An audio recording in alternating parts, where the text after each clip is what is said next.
In 1945, Korea was liberated from Japanese rule, only to be split at the 38th parallel by Soviet and US forces, a temporary division that became permanent.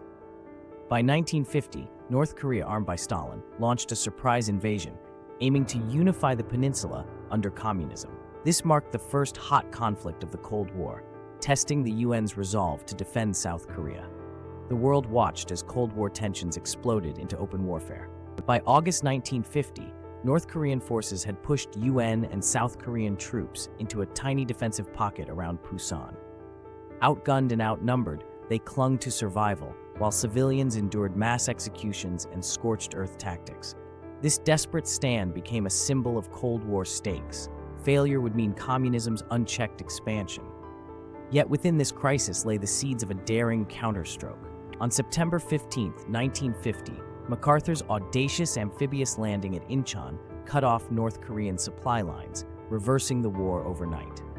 UN forces surged north, crossing the 38th parallel, until China, fearing US encroachment, sent 300,000 volunteers across the Yalu River.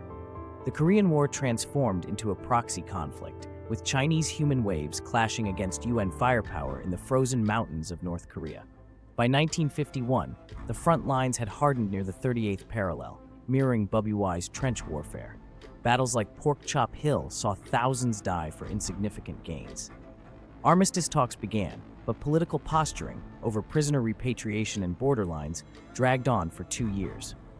When the ceasefire was finally signed in July 1953, Korea remained divided, with the DMZ becoming a Cold War symbol of unresolved conflict. The Korean War faded from global memory, overshadowed by World War II's glory and Vietnam's media frenzy. Yet its impact endured. Korea's division hardened, North Korea became a nuclear-armed hermit state, and the US cemented its military presence in Asia. Today, the DMZ remains the world's most fortified border, a relic of a war that never truly ended, and a warning of how Cold War rivalries still shape our world.